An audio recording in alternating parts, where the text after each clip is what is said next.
Please like and subscribe to the Couch and the Rube YouTube channel. Also, download podcast episodes wherever you get your podcasts. For sponsorship opportunities, email Jason at couchandtherube.com.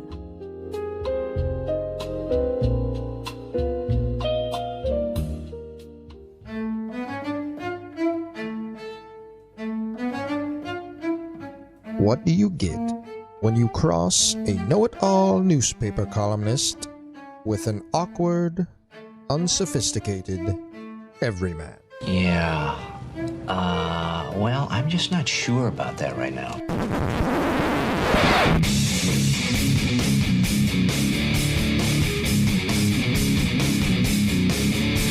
Welcome to Couch and the Rube. Welcome to Couch and the Rube, our Friday show, presented by our friends at Firekeepers Casino and the Firekeepers iCasino and Sportsbook app. You can download the app, bet the NBA playoffs. You want to hedge on the Pistons a little bit, might be a good time to do so. Or swing on down to Dacey's Taproom and Sportsbook and get the in-house sportsbook experience right there at Firekeepers Casino. Awesome place to spend a weekend.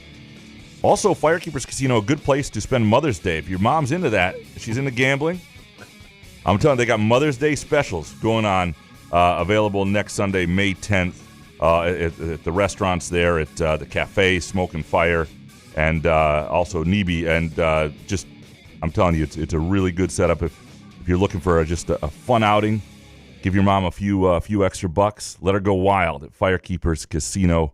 Jason, how you doing, brother? Back to the white elephant in the room. They don't want to deal with the white elephant in the room.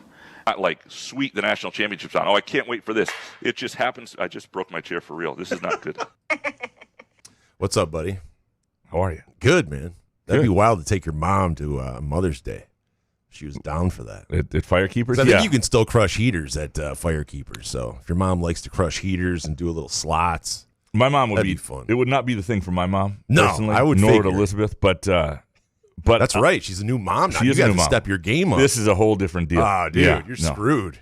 Luckily for me, I do know one thing that always brings a smile to Elizabeth's face. You leaving.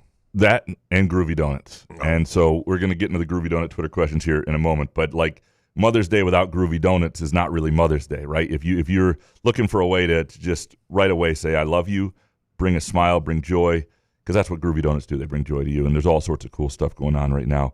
Including if you're going to a graduation, they got great graduation boxes. They got cool Star Wars boxes.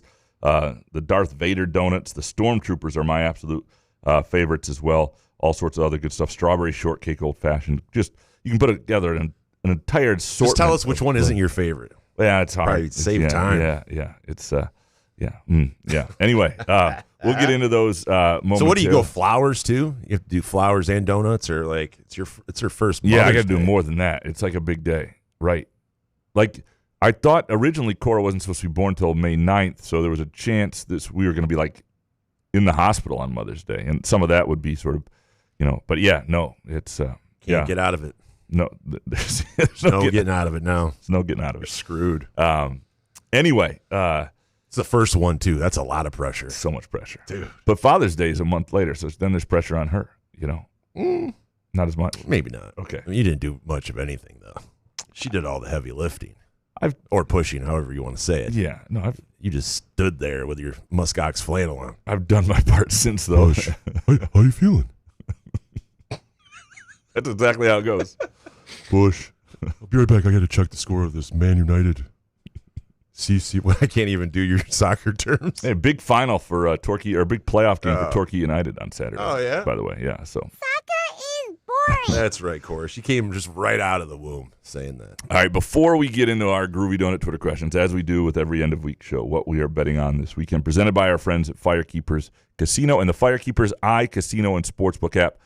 Jason, are you betting anything this week? I mean, of course, the Cadillac Championship, but we gave those picks out on Wednesday. Some of them are looking decent. Again, no cut in that, so you're still alive, even if your guys are 5 over currently. The guys are going real low in the Cadillac Championship in Miami. But other than that, Graham, I got to say, the Pistons tonight, single game parlays are just getting too – like I haven't hit one in like a week or two, and it's just becomes a bummer. So I don't know what I don't know. I'm always coming up one leg short. Maybe I should only do a 2-leg. But see, some of those are only, when you get down to the 2-leg parlays, it's just not fun. No. You know what I mean? They're like minus 120 or something like that. So you got to add a leg. I mean, that's how they get you, of course. So I don't know. Well, what are you betting? Well, I'm doing a bunch of like heavy favorite parlays. Yes. Like everyone's favorite. And this one will happen for people too late who aren't listening live. Leeds Tyno bet with Burnley is tacked in on this, but I like Arsenal at home. Tyno bet with Fulham. Aston Villa at home. Tyno bet with Tottenham. Asian line? Man City on the road at Everton. Tyno bet. These are just. I mean, and then you throw in like Bournemouth at home too. I like a Tyno bet, and you put them all together, and you're getting close to even money. Maybe you take the Orlando Magic plus, you take them up to plus 13.5 and throw them in. That's the sort of thing I'm doing this weekend. Orlando's getting 13.5. No, they're getting 3.5. I'm just saying if you throw them up to like plus 13.5 and throw that in the parlay, it just brings it right about even money. So, because I would say 13.5 isn't a bad number, so you don't have to like worry about it at home for Orlando, right? You don't anticipate. But if you're going to throw all that soccer in, I mean, why would you do that to yourself? What I'm just regretting right now that Philadelphia was like plus 1,000 2 days ago, the Sixers against the Celtics, and now they're going to Game 7, and I feel like that was a missed opportunity. And but what about Minnesota beating Denver? Minnesota didn't have anyone. Yeah, but Denver was without Gordon, right? Who's their key guy, and that it makes it all. We still have Jamal Murray and Joker. Yeah, but he's the guy. Yeah. Come on.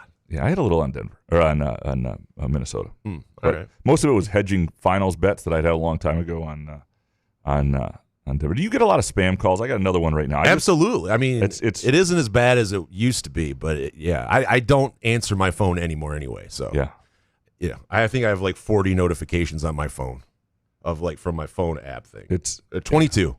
I don't even look at it. I'm just gonna start doing it and fucking with people because I used to have a buddy who did this where. If like an Arabian prince emailed them looking for like 10 grand or whatever, and you had that whole scheme that was going around a decade ago, he would play along and be like, actually, I got this other thing, but you need to give me $5 grand first, and then we can do this together. And he would just how long did that last? Screw them until they got angry. But it's like, well, you're trying to steal money from me. Why the hell would I respect your ass? It's. I mean, you don't have to respect them, but you understand it, especially if you're in some like third world country or something like that. I would try to steal from the United States too. Would you? Hell yeah! Country? If I was in a shit country and I was like looking at the United States and I see DJ Khaled, that guy's famous over there. I'm calling people. I'm scamming money. You'd steal from like our senior citizens with scams? Oh, absolutely. Okay. Oh God, that would be my first calls. Absolutely. Right. Especially if I knew how slow they were, drive on the streets here. On the highways. Oh, it's a low character show. I forgot. I'm just saying, if I lived in a third world country, you can understand that these people are trying to run some sort of scam. I mean, that doesn't. I want them to be arrested. I'd be like, I understand that part. They probably get away with it. That's the problem. Is they always get away with it. Well, it's very arrests. hard to track them down. Right. It's very hard to. There's that guy on YouTube that calls like the call centers, and you watch those guys like flip out because he gets into their system. Like that is way crazy. Yeah. But the bit your guy did. Your friend did. Actually, I need $5 grand from you. Like, what are they going to do? Like, oh, okay. Well, that's the thing. They know it's a terrible bit. I mean, so then they hang up on you and then call you back 2 days later. Yeah, well, it was fun at the time. When we were like in our early 30s, it was like, that's a funny thing to do. Oh, okay. This is back when like Facebook was like the primary social media way of getting a hold of people and all that stuff. All right, you ready to dig into these Groovy Done Twitter questions? Let's do it, man. All Eric right. Schultz up first. Forget what Michigan did. By next season, it'll have been 7 years since MSU had a true contender in basketball. The expectation next year is to be one of the handful of teams who can win it all. Yes or no? Is the roster as it currently constructed with fears one that will be that? If you're looking for a yes and no, I would say more yes than no. I mean, but it does count on development. It does count on health, and every year counts on that to some degree. But when I look at next year's Michigan State team relative to everything else, I think they'll be a top 10 team. Now, what is that?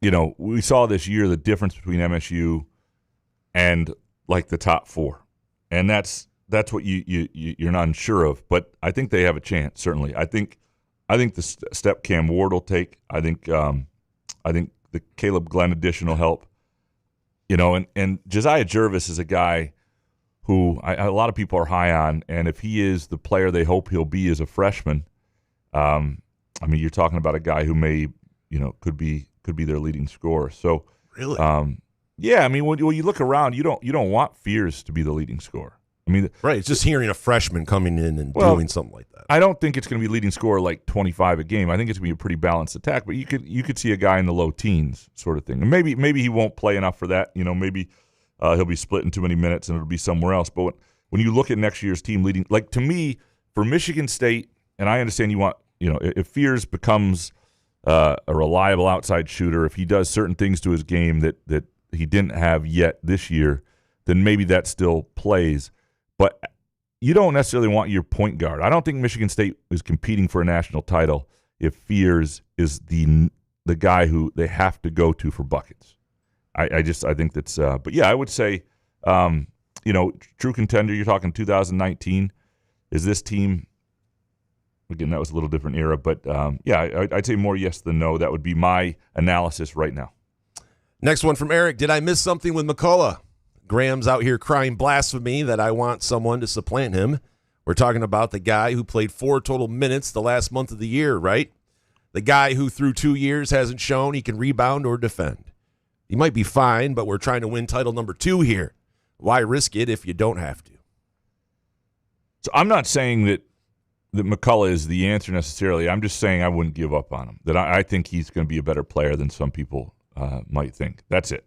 And and you could feel it last year a little bit throughout the regular season. You saw little glimpses of it. You're like, okay. So if you take like his game, if you take McCullough, for example, Jason, and you insert him into the freshman years of, or even sophomore years of Carson Cooper and Jackson Kohler, when Mady Sissoko was the other big, he's playing 15 minutes a game.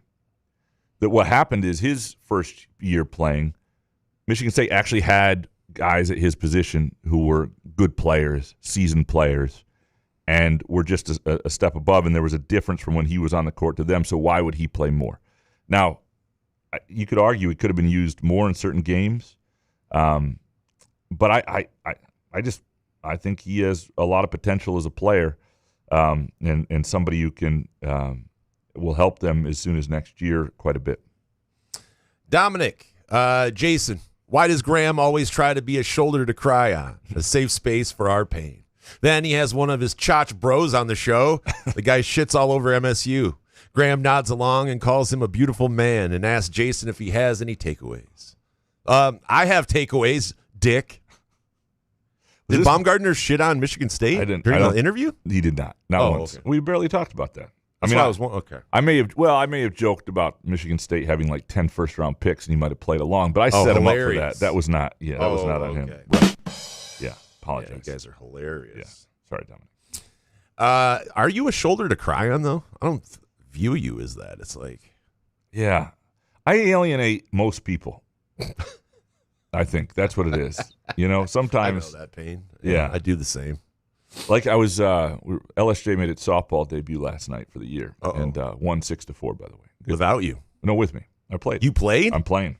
Yeah. Wow. It's my one night out a week. That I'm allowed. This guy. Look at you getting balls now. 9:15 the game under the lights. Well, we negotiated it early. I'm not playing soccer this summer, so.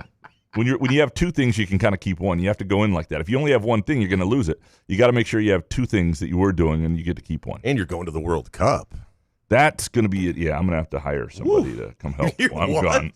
Whoa, you're hiring somebody. Well, hiring like a nurse or her friend, somebody. We'll figure out. Right? It would not work right now just to leave her alone. Is there an interview process for that? Like, you want the job? No. I'm just wondering. I don't know because that would be hilarious. That world. If I said I hired a nurse and you showed up at the front door, it would be my favorite thing. This would not happen.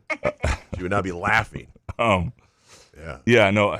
It's I forgot where we were even going with this. Yeah, I don't know either. Oh, that's softball. Yeah, we won. Oh yeah. Yeah. So that was and I had a point to make on that, and lost it completely. It's not. Yeah. Oh well, we'll move on. Yeah. All right, Dominic. Why are sports awful? I don't even fucking like the NBA, and I got to watch my Celtics blow a 3-1 lead on the same day I'm subjected to my Diana Rossini ex. And he doesn't even get a +1 at this wedding. Why is Dominic a Celtics fan? Have we ever asked him that? That's just weird. Celtics, Bears. Celtics, Bears, Cubs, Tigers. Michigan State. I don't know. Yeah, Dominic, we have questions because I know how old you are, and so that I have real questions. I just need an answer. I'm not shitting on you. Phil Friend used to be all like that too, and at least you're not a Tottenham fan, so there's that. I don't feel bad for the Celtics because I just remember my grandfather when I was like 7 years old and the Pistons lost in '87. Oh yeah, just giving me all sorts of grief, and after that playoff series, losing to the Celtics, and so I don't feel for you. You're like, fuck the Celtics. Andrew Gauthier, why does it seem like the front office of every Detroit franchise is afraid to make a splash free agent signing? Would it kill one of them to make a big move? For that matter, I'd love to see MSU Hoops just once get a big impact transfer. Hoping Anton Bonke turns out to be that. There does seem to be something, and I don't think these are connected. I don't think it's a Detroit thing, but I think it's just a coincidence. But it is a frustrating time in certain ways. What a terrible coincidence, then. Yeah, in Detroit sports. One of the worst coincidences. And it seems to permeate with MSU basketball a little bit. Just this idea that something big, a splash needs to be made. Now, splashes can be bad moves. Urinal or portal. I don't mind building through some level of caution, but it can be incredibly frustrating. And when you see what the Pistons aren't doing, when like Dosunmu is doing what he did for Minnesota, and if they had made a move there, or but they missed on him. Who else did? I mean, a lot of people missed. Porter Jr. He was there for everybody. Porter Jr. might have helped a little bit. They could have got C.J. McCollum just for the end of this year. You know what I mean? And not re-sign him. You saw that C.J. McCollum coming though. No, but I'm just saying every team could have had him. So yeah, a lot of people missed. It's not. I think the more frustrating thing is, we've seen it with Brad Holmes in the middle of the year not making a move, and we've seen it with the Tigers and the Screwball saga. And I am happy to see them locking up young players when they see potential. That the McGonigal, McGee, his contract looks like, if he the way he started, looks like a pretty good deal for the Tigers. So I like what they're doing there. But yeah, it's. And Brad Holmes makes trades during the draft. It's for guys that he really, really loves and trades up to get that no one else seems to be that interested in. But I think that's the moves that he makes. The only common thread possible is that Detroit is like this, not small market, but not big market, and so has some limitations. The problem is some of these are salary cap sports where none of that has anything to do with it. So it's just preference of the way you operate, and that's frustrating. Andrew Gauthier, how can folks at the NCAA think expanding the tourney is a good idea? What's the criteria for a job there beyond having a pulse? Well, this is the commissioners. It's the coaches aren't. They may say it. The coaches aren't really anti this. When this got brought up to Izzo last year, when it was starting to really get traction, and Izzo wasn't for it or against it, but he wasn't that against it, and it was a little frustrating to see. You could just see all these coaches. They see the idea that 8 more of them will have job security because they'll make the tournament and they'll get extensions, and ADs love that, and everybody. And it drives me nuts. To me, if anybody's for this, if your coach is for this, and I'm not saying Izzo's for it, he just hadn't really thought it through. It wasn't a huge top of mind thing for him. But if any of coaches for this, I really don't care what they say on any other topic because I think their analysis just sucks. And so I don't. If you're that selfish on this that you don't care about something that no fan wants, if you think this is all the shit that coaches complain about being bad for the sport, and bad for kids and all that stuff, if this is something you want selfishly or for whatever your reason, and I haven't heard one single good reason yet. I don't even think there's that much money for a while. I mean, it's not like the TV contract's getting written. There's like at least 5 more years on that thing. It's not like that's changing. It's not like there's a whole another week of games. The Masters is when the Masters is. The National Championship is when the National Championship is. It's just going to be ruining brackets, squeezed into Tuesday and Wednesday night. And look, we'll probably watch the games. I'm not saying we won't to some degree. More high majors getting in. There are ways this could be good and fun if you were guaranteeing spots to teams that had good years and had earned it. But it's not that. So it's complete ass. I don't get it, and I think if you are for this, again, it doesn't have to lead your obituary, but if you have other accomplishments in life, cured cancer, taught children, fed a community, this should also be a line in there, because if you feed your community, I mean, I feel like you forget that. Well, this means you also did something that sucked, and you also had maybe all your ideas weren't so good. Are you raising your voice at me? Andrew, what did you guys think about a meth lab being operated out of Wells Hall? Pretty wild stuff. And from Scotty Green's El Camino, how in the hell does that happen? Makes having a keg in the shower at Case Hall seem like child's play. Wouldn't his roommate be like, bro, I'm not even sure that's a good idea? It is wild. Well, I think the guy was 30. Yeah, he's he's 30s, correct. and he had an old ID card. Right. So that's how did he get in with that? Hey, you wouldn't think that would work. Like, I can't show up at, like, Lansing Community College with my 1998 ID card and be like, hey, I'm just going to go, into all the buildings here or whatever, into the library. And I've never understood meth. I don't get meth. Like, how is meth a thing? Like, how would you ever try meth? Well, I think it makes you feel good. How? I don't But you know. I've see never done meth. everyone that does meth, though, you see their face caves in, like your face eats itself. Yeah, I'm not saying I'm like there's never a successful story about methamphetamine users. Well, we should like ask. the rock star guys, like Keith Richards. I don't think he did methamphetamine, like meth like that. Put it to our audience. Are any of you on meth, and what are the advantages? Like why? Yeah. Maybe you can get a lot done. Like if it made you if you took meth and it made you like this unbelievable some sort of scratch golfer or something. So it's like speed, like Jesse Spano and Saved by the Bell. I'm so excited. I think that was So caffeine excited. pills because So she was scared. trying to study. Yeah. That's what great episode. It's terrible. It doesn't hold up. Makes you angry. Big John Hogg, what do we think of Trey Holloman being on campus? Yeah, I mean, as I mentioned, I saw him not long ago in Lansing. I think he'll be back a lot. I think this will ultimately be his home to him, and I think also more and more guys, especially as the 5-year thing comes into play, aren't going to do their careers in one place. And so they're going to have a couple different homes. They're going to have one primary place, and sometimes they're going to leave before you want them to. But ultimately, the way he left after the player he was and the figure he was on campus after the end of that Michigan game and all that, I think that spurned a lot of people, and it was unexpected and all that. But I think over time, more and more people will forgive. And I mean, I don't have any issue with it. I don't know if I should have an issue with it. Big John Hogg, who would be MSU's all-time highest NIL earner if it always existed? So this is like if NIL was like part of college sports dating back to the 50s. I think we got the question. Yeah, sorry. Okay. It always exists. I mean, thank you for mansplaining it. Yeah, you're welcome. Well, so not everyone that's listening is dumb like me, so thank you for explaining to me. There might be a few other rubes out there. Imagine if it was the 50s. So inflation. Jump to Johnny Green then. Well, yeah, and inflation would have to be taken into account because they would have had to pay Magic a ton after they had the change from Gus Ganakis to Judd Heathcote, and they were trying to get him back. And if that would have been a huge making sure they had Magic on campus would have been a big deal. So I would say it's so absurd to think about. Yeah, Magic, Mateen would have been that whole group. Coming out of the midnight. Yeah, that group that stuck together. So the amount of money they would have been making by 2000 with Mateen and Mo Pete and all those guys would have made just a crap load. Again, adjusted for inflation. I think those are your answers. What inflation means is back in the day when it was cheaper. Big John Hogg, a student asked me yesterday who my hall pass would be. I didn't answer, which begs the question, who's your guy's hall pass? And middle schoolers still aren't humans. Yeah, he teaches middle school. You have a hall pass? Casey Anthony. Really? Big case. No. No.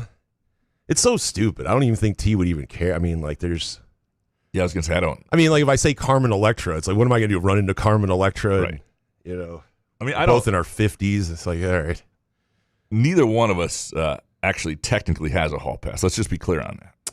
Or maybe you do, but no, I don't. I definitely do not have a hall pass. But it's more of like a thing in jest. Of right. Who do you find attractive outside of I mean, I feel like I knew Tiffany Amber Thiessen before I knew Elizabeth, so that would be it. You go back, Kelly Kapowski, mid-90s, Saved by the Bell. Yeah, but not she still Saved by the pretty Bell. good. 90210. Prime Tiffany Amber Thiessen is 90210. Okay. When she was smoking a joint, she was the hottest thing of all time. So yeah, okay, right there. Yeah. All right, Jay Riemenschneider, do you think Izzo will get another top 5 or even top 10 high school recruiting class before he retires? And will he ever get exactly what he needs out of the portal, i.e., a top 3 shooting guard like he needed last year, but still a top 5 center like he needed now? Well, I wouldn't put another top class, against him, or not against him. I wouldn't put it past him because he's just done it fairly recently a couple times. And so that just seems like a more likely thing than almost anything else because he's done it pretty consistently. At some point, what will be interesting with Izzo is at some point, does he go get the best player on his team out of the portal? And that's where I don't know how comfortable he is. But there also might be a year where that has to happen for them to be really good or competitive. And we'll see what the money looks like when they get rolling with the Spartan Ventures and how that's all working and how MSU. It's not what he wants to do. But so yeah, I don't have an answer for it. But I think there could come a year where he needs to do it. And if it was that obvious, it's not that they wouldn't try to do it.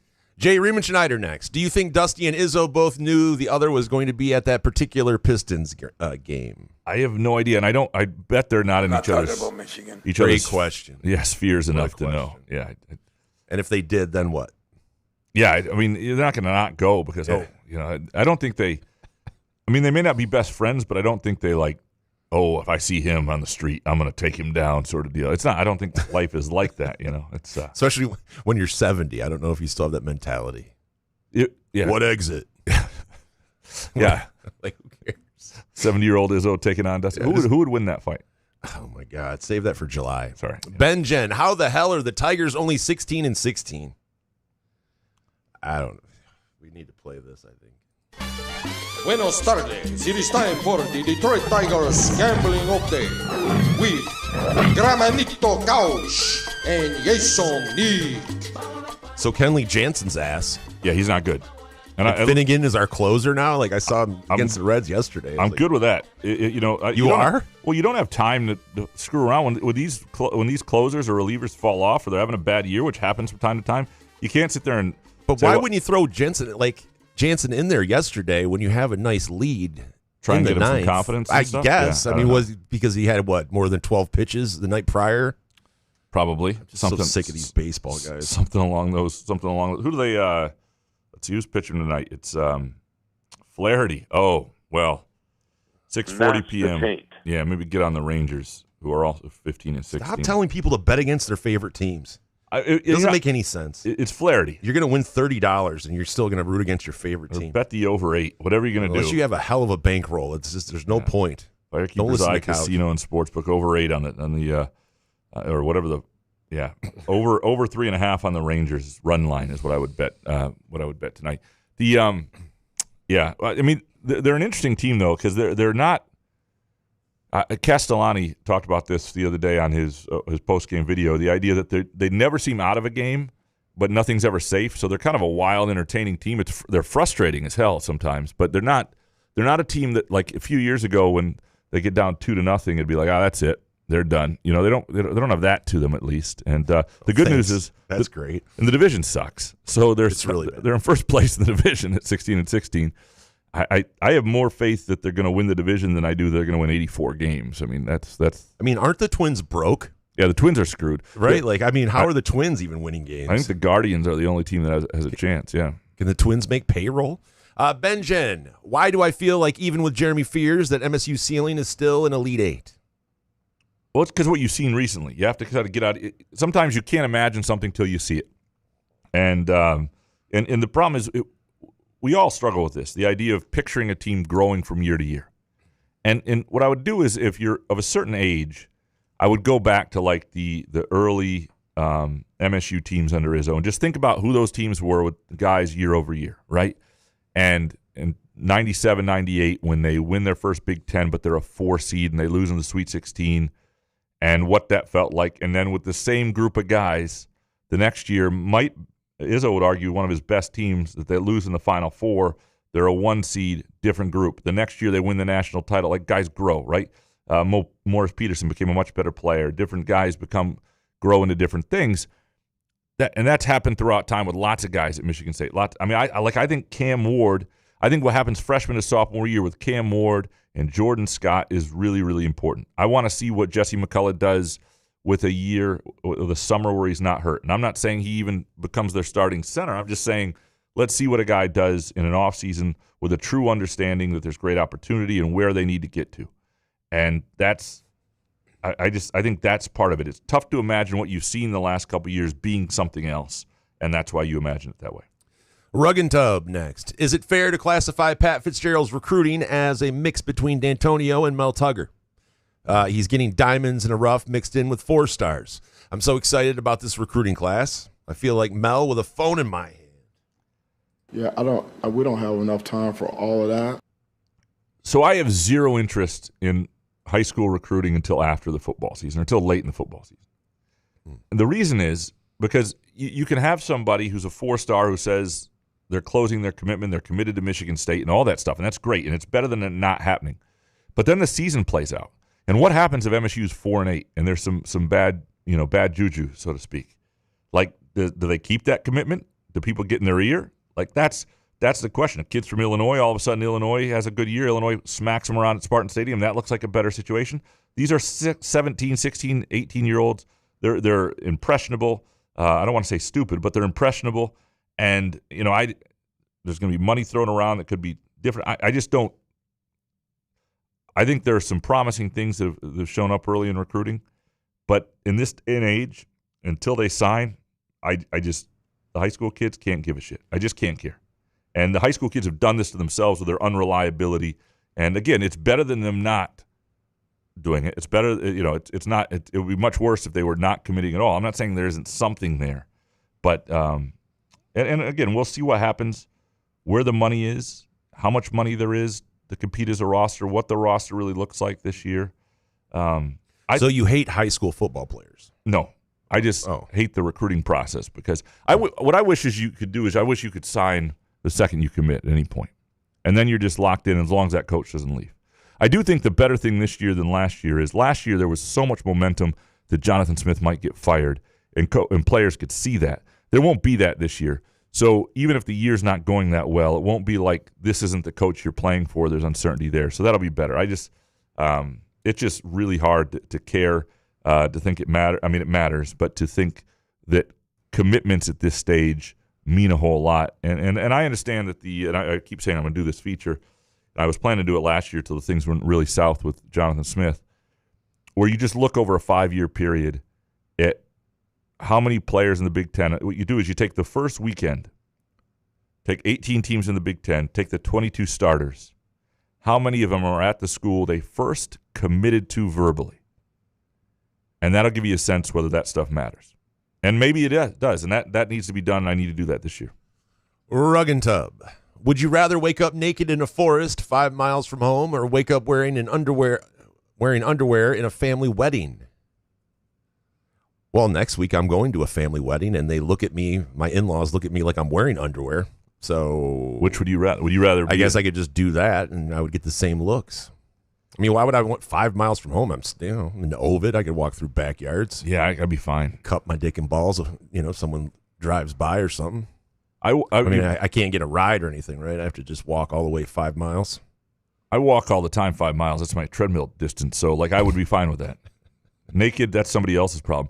Yeah, when I lived in Kalamazoo, which I did for no kidding.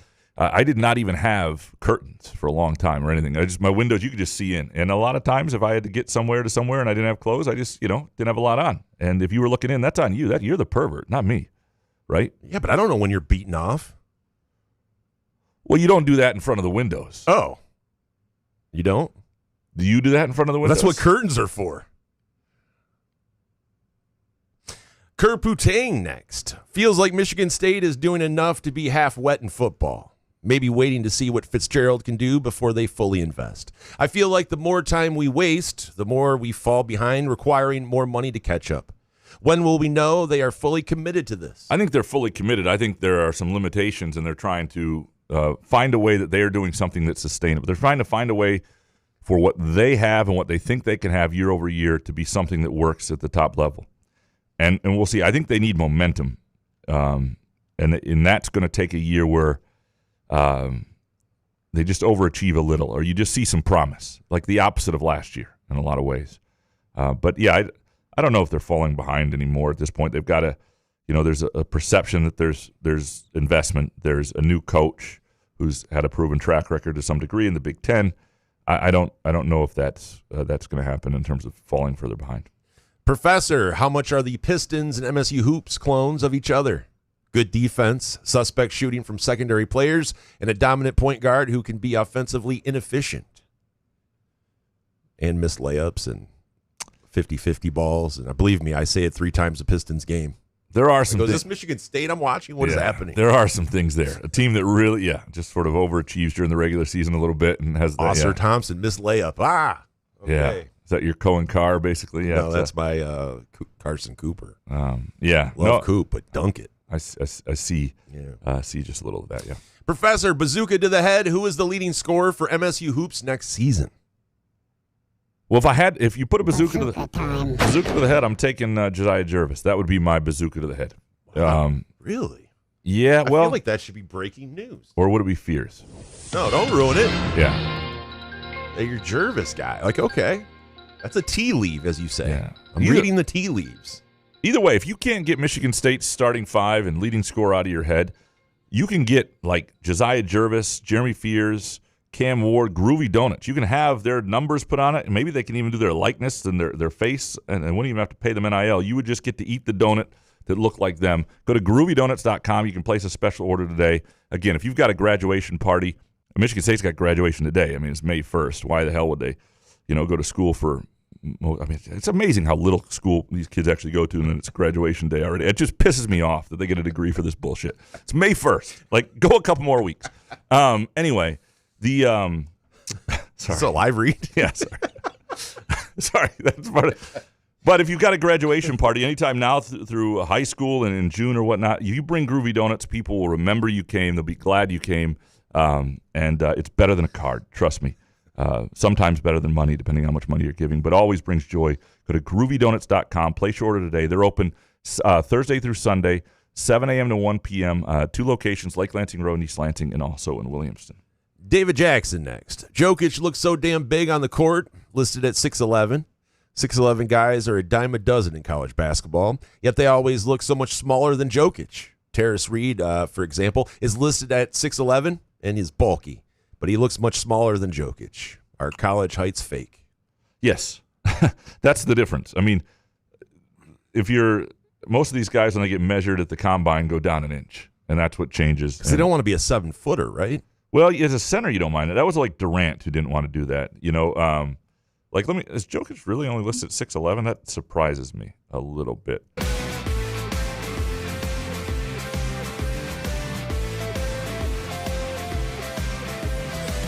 I am the passenger. Absolutely. I mean, fucking everybody masturbates. I ride through the city spec side. I see the stars come out of the sky. Yeah, I guess so. Yeah. I mean, 6'11", you have dial-up over there? Yeah. I mean, like AOL. I was trying to think of what question you were looking up. Yeah, sorry. Jokic, height. Yeah, 6'11". Enter. Yeah, there you go. Oh, okay. David, Trevor Bauer lost his career because a woman he slept with blackmailed him. That's all he did. How can 30 teams legally get away with collusion and keep him out of Major League Baseball? By this standard, shouldn't every player who ever had sex with anyone other than their wife be banned? Well, Trevor Bauer's problem is 2 things. Beyond there would be some backlash the teams are worried about. He's also viewed as a kind of a giant dick, and so that's not helping. So you don't want to be a dick in life. And he's not elite. So that's the bigger issue. issue. Take all the heat for putting him on your roster. Not only is he not elite, he's probably not even a major league pitcher the way he's been pitching overseas right now. And I thought he pitched a no-hitter or something. Oh, did he recently? Okay, I thought he did. Yeah. He was struggling for quite a while. And so maybe he will get another opportunity somewhere if somebody gets desperate. But the part of the problem is this isn't viewed like this is a good guy who got railroaded. He was exonerated for what he was being accused of. Correct. He's just right. I mean, okay, so outside of that, you're a dick. I mean, there's a lot of dicks that play sports. 100%. A lot of dicks in baseball, certainly. Sure. I think there are more dicks in baseball than there are in almost any other sport. Wow. This even quite a claim. I'll tell you that going back to just covering like high school sports, I thought there were more. Oh, this is personal. Okay. More dicks in high school baseball. Kids thought they were the shit. Oh, yeah. Than any other sport. Well, okay. Any other sport. Okay. I think. But so you're taking high school baseball players and you're just saying the whole Major League Baseball. No, I've covered the Tigers before. I've covered college baseball before. But I've been in Major League. Sorry, bro. I didn't mean to question your credibility here. I'm just saying, there are a lot. You're right. There are lots of them, and I don't think it's collusion. I don't think it's collusion. I think if somebody thought he could really help, I think if he was a better pitcher today and people thought he was a guaranteed deal, but I also think it's his. Certainly, that is a stain on him, and certainly, but he might not be a good locker room guy. I don't think he is. I think that's the problem. But you would think a desperate team would bring. I don't know. You deserve a second chance if you're exonerated and things were proven otherwise. So yeah, and I don't know what else. There might be something. I mean, people have probably done some background work on this, and they may not feel comfortable with it. I don't know.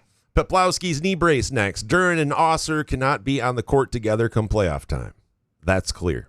Who goes? When does he go? And how does Detroit maximize the return? Well, I think Osser Thompson is somebody that they value next to Cade as high as anybody. Now, he has to improve offensively, and I think they have a plan. They have a shooting coach they're working with. I mean, I think there's a whole thing with him that they're trying. What year is this for him in the 3, league? Right? I guess. So just getting him a shooting coach? He's like 21 years old. Well, no, they have one already, and they're working on when he can shoot in games and when not. Like, there's no doubt who he is right now as a player. So wild to hear. The problem with Osser Thompson that I think, and this is why he has to get better, is he plays a position where if you don't bring much offensively and can't shoot, it more than Jalen Duren's position, it really limits the rest of the roster and forces you to have certain pieces elsewhere. The Duren thing is kind of crazy because he had a really good, and I'm waiting to hear that he's injured. I'm waiting to hear that he's not because I don't want to hear it. Even if he is, you don't care? I don't want to hear it. Okay. Yeah, because it just sounds like an excuse or something an agent would put out, and I'm not going to believe it. It's going to be a fascinating offseason. I don't think they'll get rid of either one, but I think the contract conversations with Jalen Duren will get very interesting. Bill Pepper III next. Would you rather go on a cruise, not carnival, or a resort for a vacation? What about you? I would, those commercials for Viking Cruise, I would go on one of those. But like he mentioned, he said not carnival. So if it were carnival, and there's no way I would ever get on one of those boats. But we did a resort for our wedding, and it was kind of nice. So, I don't know. Yeah, I mean, the Viking cruises look cool as hell. I've done resorts. I've never done a cruise. I'd like to do one. There's certain cruises. You would do a carnival cruise? No, I'd do like an Alaskan cruise or some sort of. I would do. I want it I want it cool, but I want it a little more low key. I don't want this giant spring break party crap stuff. Plus, there's too many rules on these boats, and I don't want to be somebody who goes overboard, and then I'm on a show like they're doing a documentary about it. And then you're vacationing with people. Like there's people all around you all the time. Did you ever see that that documentary, The Poop Cruise? Yeah, I did. Yeah. Oh man, that for a while will make you think twice about cruises. You're like, that's what stopped me. Yeah. I mean, that's a 1 in a billion thing that happened. Bill Pepper, what sort of stat lines do we need to see from Cade and Duren in order for the Pistons to win tonight? Hoping Tobias is able to play. Saw he was questionable. He's playing. He practiced this morning. He's playing. We need another 45 points from Cade. Yeah, I think Cade is more important. I mean, Duren, if he can do it, great. But I think Cade needs to be special again. And he was special the other night, and he's capable of it. And he just need Tobias too. Yeah. He's Tobias is offensive spark, which is part of their problem. Like I really like what he's provided for this team, but the fact that he's really become their second best offensive player in the postseason is a big part of the problem. It's not his fault. No. Peasy, Graham, WTF were you smoking when you said Dennis Jenkins is better than Schroeder? Go back and watch the Knicks series last year, then watch the Jenkins tape against Orlando. And please don't tell me you're basing this off Jenkins' play against checked-out teams in late March. I am, and I apologize for that. I think all year, though. It wasn't just late. Yeah, Dennis was doing it all year. That's why they signed him from the two-way contract to a contract. He was really playing out of his mind. He was better than Schroeder, or at least as good, all year. And certainly for what he was getting paid versus what Schroeder was getting paid, made that a great decision financially for them. And obviously he's sort of disappeared. I would take Jenkins all day. Yeah. Couch on Fire. The Tigers have played 20 road games versus 12 home games, and 7 pitchers are on the IR. Not good breaks, right? No, but it means you're going to get a lot more home games coming up, which is good. And they're 16-16, and they've had some. Because these guys are pussies. I mean, it's not them. It's the organizations and all of these trainers and everybody just watching every ligament of these guys. Yeah, but so anything that it's just goes wrong. I mean, come on. You can't play with a little strain of something like.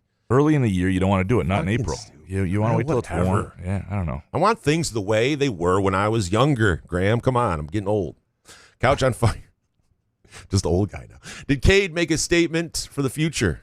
Punctured lung and all. Well, I think we knew who Cade Cunningham was and is, and he's a guy who can lead you places. But he's got to you got to get him a Batman. Yeah, but Game 4, I didn't recognize that Cade. Like I don't know. There's been a couple games in this Magic series where I'm like, is he gonna get in these guys' asses? And I know he's like real passive with that kind of thing, and he lets his play do the talking. But if you're a point guard like that, some of the like Duren just loafs around a lot of the time on defense. And it's just like, you got to get in that guy's ass if you're going to be the leader of this team. I just need that leader mentality. Like, you can yell. This is your team, Cade. Yell at some of these guys. Anyway, Moneybag, how the hell do the seniors, who everyone before them had 5 years via COVID, and every guy after them has 5 years via new rules, not win any case they want? Where can I donate towards Coop's lawyer? And from Ken Chu, why wouldn't the NCAA make the 5-and-5 rule retroactive and avoid all the lawsuits that that unquestionably are coming? It's a good question, and I don't know. My guess is it would have been a headache with a lot of roster stuff. They would have had to open up no roster limits for next year. That would have been the challenge, and the finances of it would have been tricky with scholarships and where that fits even with Title IX and all that. Because think about it, do you automatically get to come back if you got a fifth year, or the transfer portal sort of already closed? I mean, it would have gotten really messy, and I think they thought it would be more messy, and they did. It is a thing now where until July 31st, if you're somebody who still has eligibility or will, you can sign up to be under the old rules going forward instead of the 5-for-5 rule. So they're trying to mitigate it a little bit, but yeah, I don't. It's not perfect for the 2021 class and 22 class that sort of came in on the heels of COVID and had all these guys sticking around until they were 27 and didn't get the extra year, and then everybody after them does. It's not perfect, but for years and years, people got 4 years. And Michigan State effed up by not redshirting Cooper, not having somebody else in place. This is still on them. If Carson Cooper had redshirted, there'd be no question he'd be back, and he should have been redshirted. And they should have had another center in place. And so the timing is part of it, and it stinks. But it also is completely on MSU. Jimbo Jones next. If MSU is unwilling to sue the NCAA to get Carson Cooper a fifth year, is that really die trying? Yeah, but what's the case, right? Is it just this isn't fair? We want to win. We can start there. Okay. Yeah. I don't know. We got screwed with the Joey Hauser thing. Can we talk about that, sir? Yeah. Your Honor. I guess you could. We start there. Yeah, that would cost like $50,000 just for that sentence for a lawyer. And who knows? And it's going to have to be Cooper who would like if Carson Cooper had a case and wanted to sue. I'm sure they would support him, but it's going to have to be the player who leads the way on that. Matt Salisbury, do you think it would be better to do an age cap instead of 5 years, like cap it at 22, maybe 23? So hockey is the big problem with this, and they're already having a problem with the 5 years because there are these sports where you have the rule is age 19 or high school graduation, whichever comes first, your 5-year clock starts. Well, and a lot of these hockey players, they graduate high school, then they play juniors for a couple years, and so now you're really limiting their period. They clearly didn't think about hockey at all with this. They never do. I mean, it's clear. I mean, they have this complete ass postseason where they single elimination. They take a week off before. I mean, the whole thing is ass. They don't care about hockey. They just don't care about hockey. The Big Ten doesn't care about hockey. NCAA doesn't care about hockey. In certain markets, people care about hockey, including East Lansing, in this area. But overall, people don't care about college hockey. So that would be the problem with it. I don't have I don't mind the new rule because it starts at a certain point. Like 19 is when it goes. It caps you at like 24, and it gets rid of the incentivizing A.J. Hoggard and Hunter Dickinson coming into college at 20 and being 19 and 20-year-old seniors in high school. If I were a high school association, I would help take care of this. If I was a high school association and you turned 19 before your senior year, you wouldn't be playing sports. You just wouldn't. I mean, we might have a separate league for you, the post-grads, the old fucks, whatever you wanted to call them, but you're not playing with 16 and 15-year-olds. The old fucks. Matt Salisbury, was the Atlanta Hawks loss, 51 points, the most embarrassing loss in the playoffs in recent years, especially at home for an elimination game? Well, I mean, the NBA as a whole is embarrassing. So, like, what's number two? Is that like 15 years ago? Because I think when the NBA mattered more. I'm sure there's That would be something more else out there. And I wasn't. That's got to suck, though, if you're a Hawks fan. Oh, yeah. It's a bad way to end. Damn. Yeah. And it takes away any good vibes from like the season. And it sucks. Dino Spumoni next. Pistons as the 1 seed get each game on Peacock and Prime. How does a 1 seed get that deal? I'm sure the other networks wanted the bigger markets, but still shows why the NBA sucks.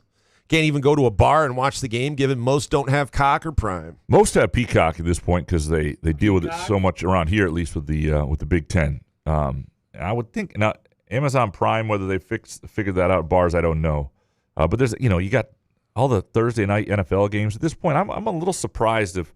I mean, how do bars not? It should be easy if you have like a Roku TV. Well, the problem is how many TVs you can put it on. You have to. That's true. They changed it with Peacock. It was trouble at first because the other thing you can't do is you don't want to stream them on separate accounts because then they're playing at a different speed, and so one TV over here is ahead of the other, and that's a disaster in a bar. You need them all to go through the same thing. But I know from going to Front 43 and Cask and Company, they've been able to put on one TV like Paramount Plus for soccer for us and stuff. They usually have this stuff somewhat. That's why they're awesome because I'm telling you, it's it sounds like it should be everywhere, but it's not. Right. It's really not. It's and the other thing I would say too is a lot of things have been on Amazon. It's the TV Amazon and Peacock have gotten good games too. It's not. What's more annoying is like the Tigers. They play on Apple. Yeah.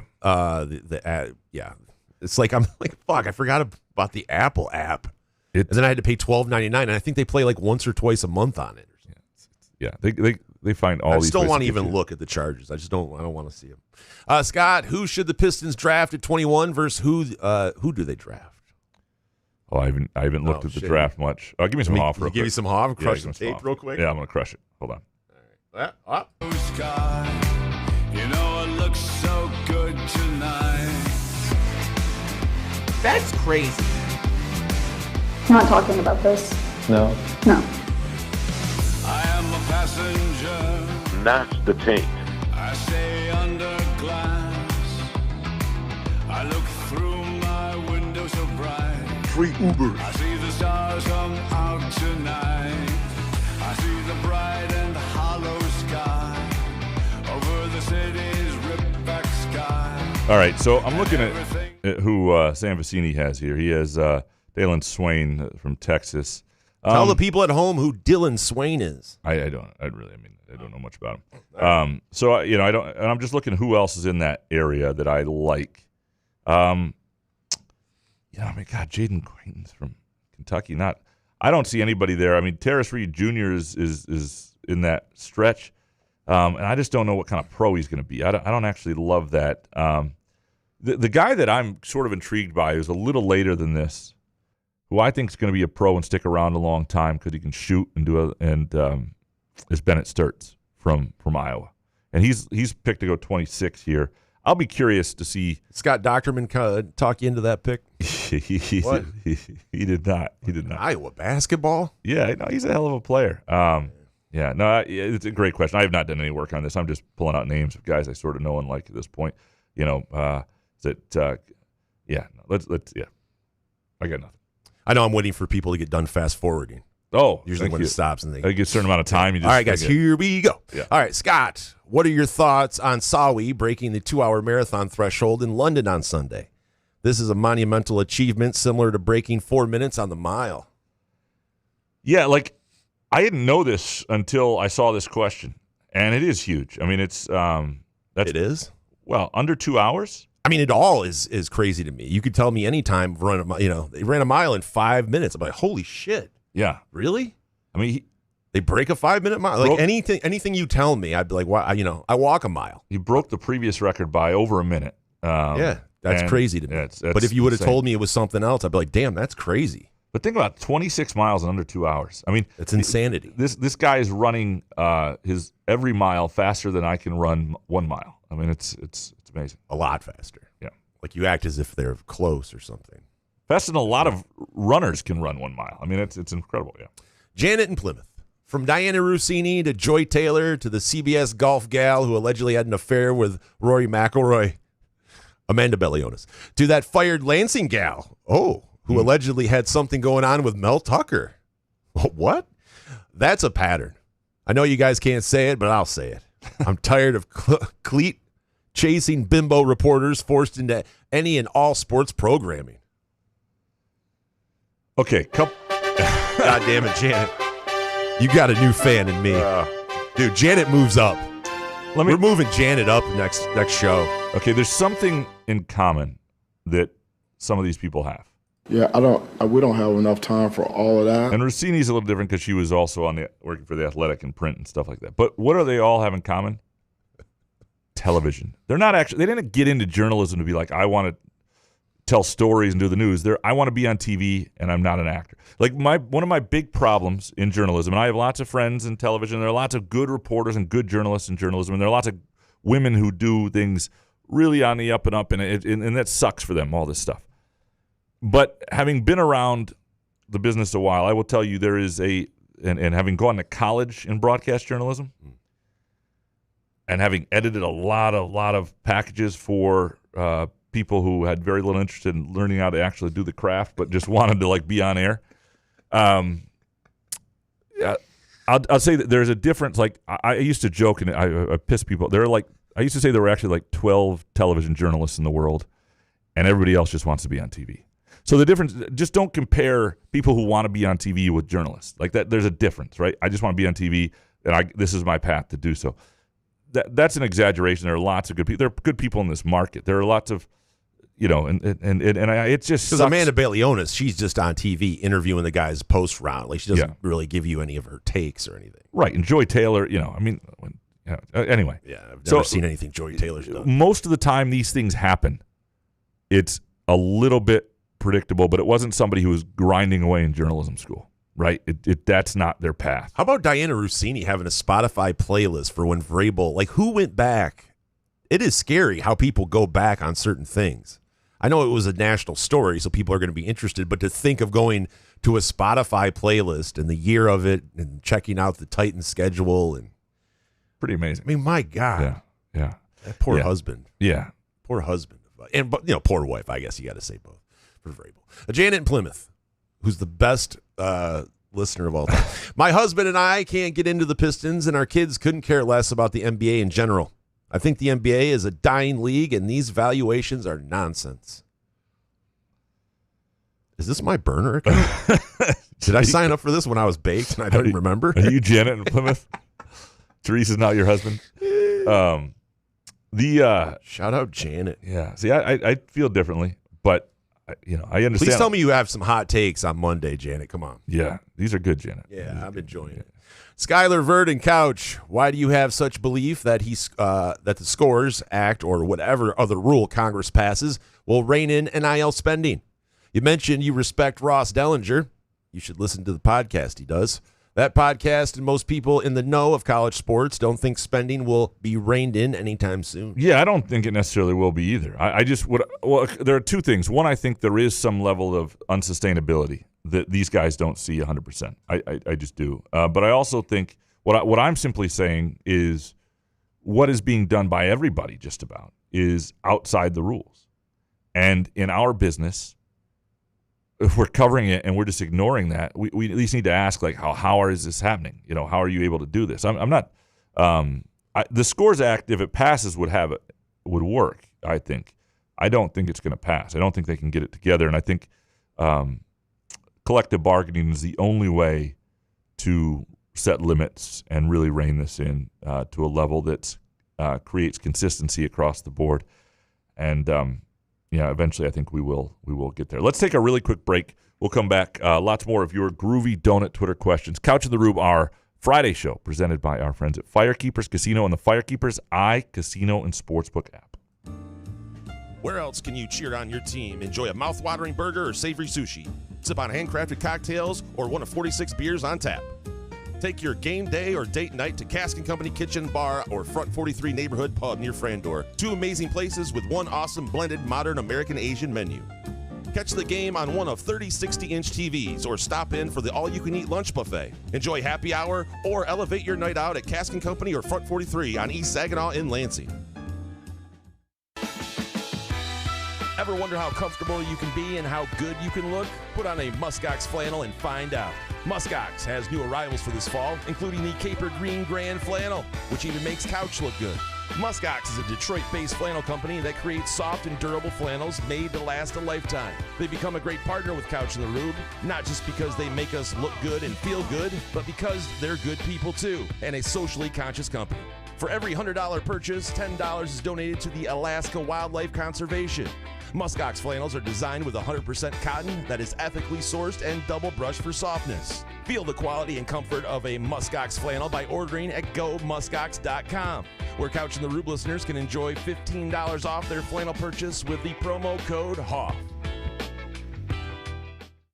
Come enjoy irresistible, award-winning, handcrafted donuts and locally roasted coffee at Groovy Donuts. Surprise your family or coworkers with special holiday designs and flavors, or put the perfect finishing touch on an event with a custom order. Birthdays, weddings, gender reveals, our friends at Groovy Donuts are your answer. Experience the Groovy Donuts difference for yourself on Lake Lansing Road in East Lansing or in Williamston. Get more information or place an order at groovydonuts.com.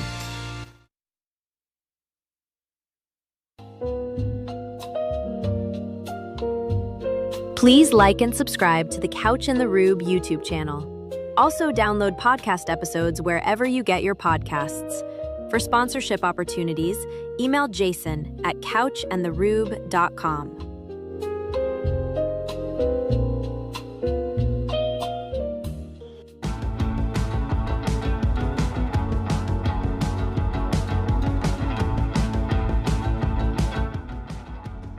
Couch in the Rube, our Friday show presented by our friends at Firekeepers Casino and the Firekeepers iCasino and Sportsbook app. Download the app today.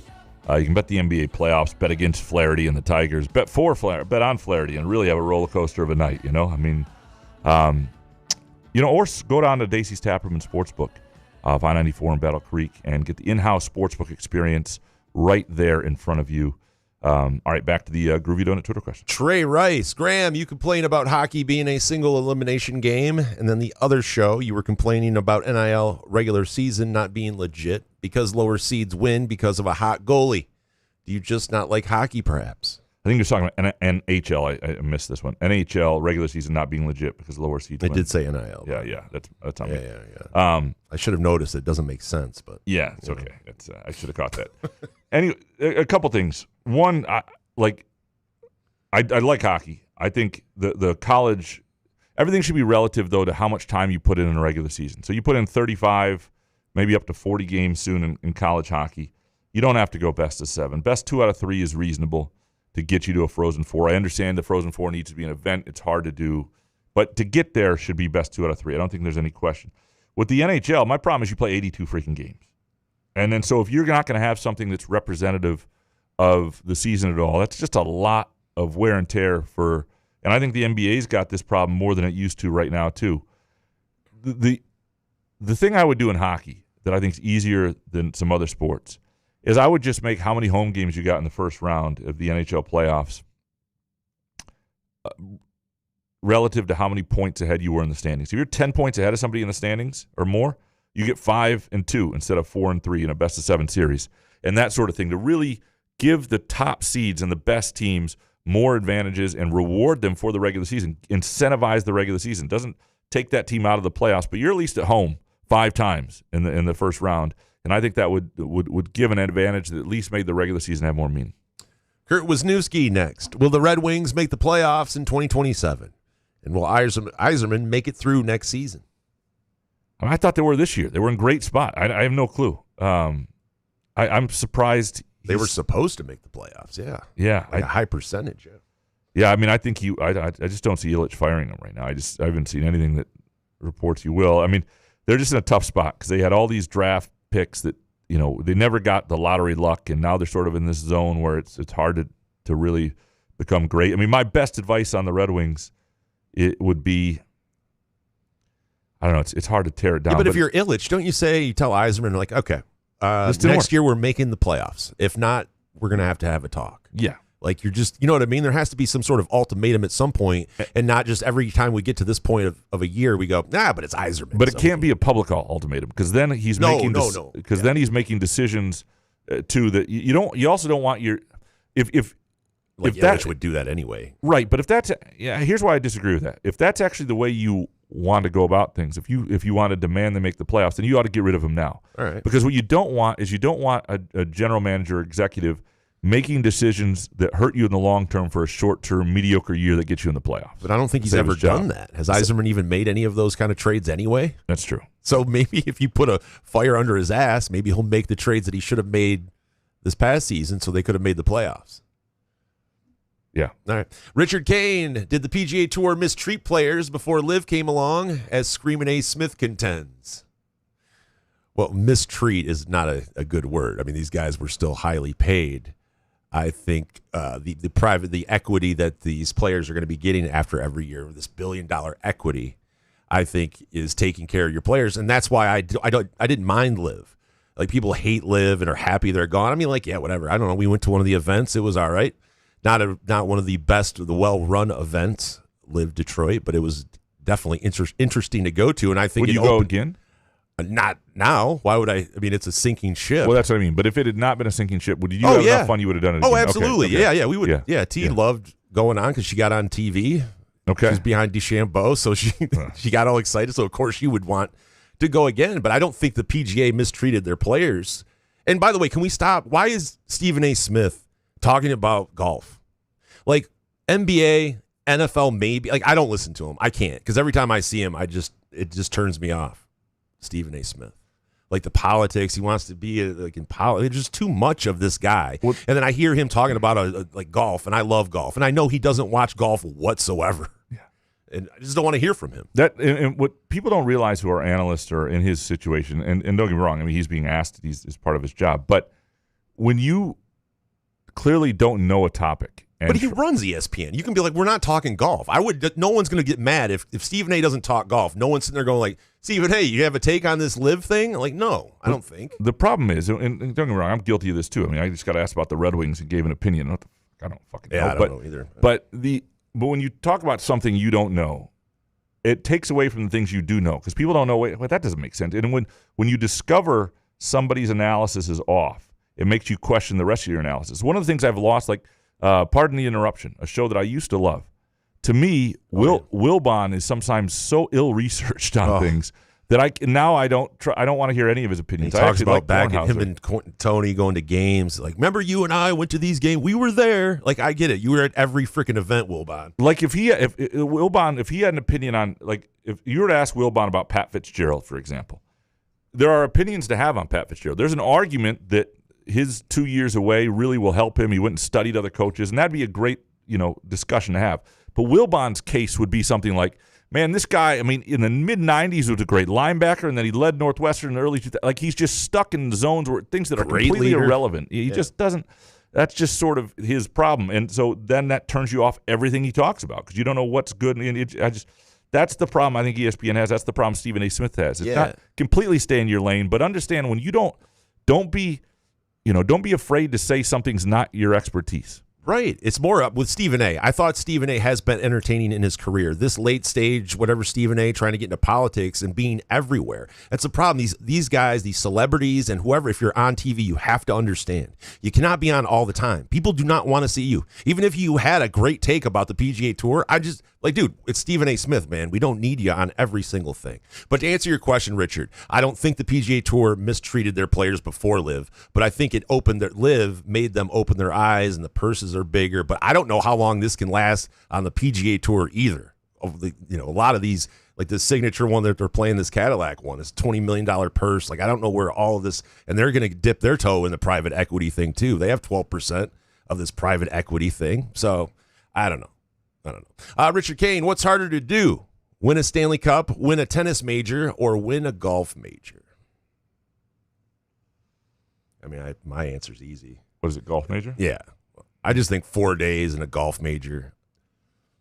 So, yeah, I mean, you could make a case for any of these, right? I mean, we just talked about hockey, how hard it is based on, even if you were the best team in the regular season, you got to win 4 best-of-7 series, grinding out in the postseason. When you can go up against a hot goalie, things can go wrong. A tennis major, especially for the men, which is best-of-5 sets, which is just a grind and a lot of time to stay healthy throughout that whole thing.